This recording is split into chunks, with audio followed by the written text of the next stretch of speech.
There was a time where I was naive and I just thought that every game on Steam was bulletproof when it came to malware. It's not possible to ship out a game or an update for a game that has malicious code or viruses or anything like that on it. It's just not possible when you are on a platform as official as anything like Xbox or PlayStation or Steam. That kind of thing is only something that's going to come with Flash games that you're going to get from a shady website or pirated games, anything like that. But no, it turned out I was wrong. Ironically enough, it was a pirate game that came out in February of this year, so it was about 7 months ago. That was called Pirate Fee. I did make a video talking about it. But that all of a sudden opened my eyes to the fact that it is actually possible to get past the checks and balances on Steam, because this game, it was removed when it was discovered that it allegedly had some stuff that tracked your browser activity on it, mainly the browser cookies, and I'm too much of an idiot to know how big that is to have your cookies stolen, but basically it ain't good. It is a virus. Now that's all allegedly, of course. I'm not actually sure to this day what has really come of that, if people have maybe gotten arrested. I really don't think that has happened yet. I think I would have seen that by now. You would hope that would happen, but it turns out there is another game that has slipped through the cracks at Steam. Yeah, I'm not kidding. So this is coming from the website gdatasoftware.com. They say a 2D platformer called BlockBlasters has recently started showing signs of malicious activity after a patch release on August 30th. That was about 3 weeks ago. While the user is playing the game, various bits of information are lifted from the PC the game is running on, including crypto wallet data. Hundreds of users are potentially affected. So this is all alleged. I do want to say that this has not actually been 100% confirmed. It's all alleged, but in my opinion, it is very much looking like there is some shady activity here. I would think that, yes, this is some sort of malware that was put on this update. It turns out BlockBlasters wasn't really a legitimate game at all. It was just a decoy, just kind of a filler game to have on your PC while it's stealing your data. I can't get over, by the way, the name BlockBlasters is just reminding me of that Amanda Show skit, BlockBlister.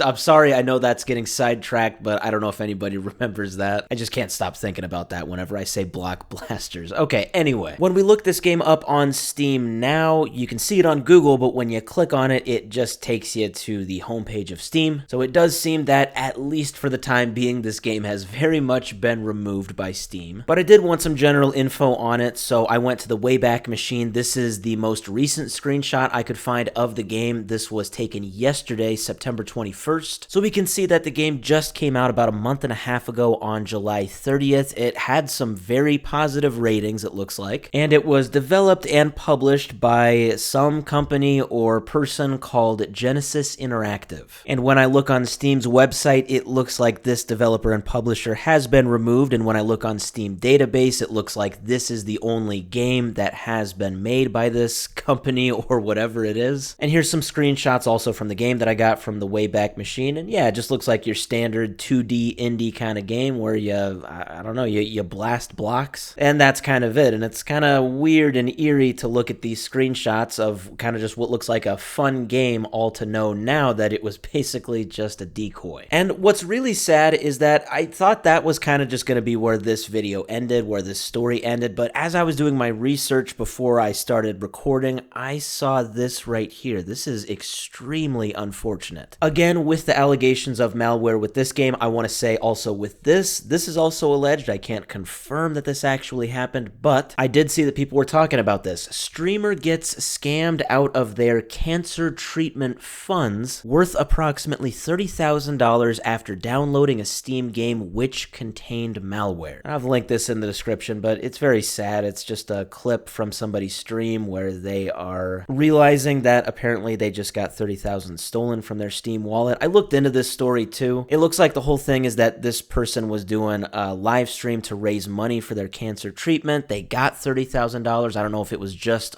like in this one day or if it was over the course of multiple streams, but allegedly they were told to play this BlockBlasters game and they booted it up, and then yeah, all the donations were in a crypto wallet and they got that stolen from them. Very, very sad. This is the person's X account that I found, and I am actually seeing a lot of people reply to this person saying like, I want to donate money. There was one person that I saw that said I want to donate $10,000, so I'm I'm actually kind of thinking there's maybe going to be a happy end to all of this for this individual. But for the people who are not streamers, who are just kind of your average Joes who were playing this game, not streaming, and they got their crypto wallet dumped all because of this game, allegedly, that's really a problem. That money ain't coming back, I would think. Steam really needs to do something about this malware that somehow ends up in their games. Don't get me wrong, I don't think that they want any of this to happen. I know this is obviously very bad for their platform. They want to be known as a good, secure platform to be on. It's obviously in their best interest to fix this problem, but they just need to, I think, do a much better job with their checks and balances so that we can stop talking about stuff happening like this on a fairly regular basis.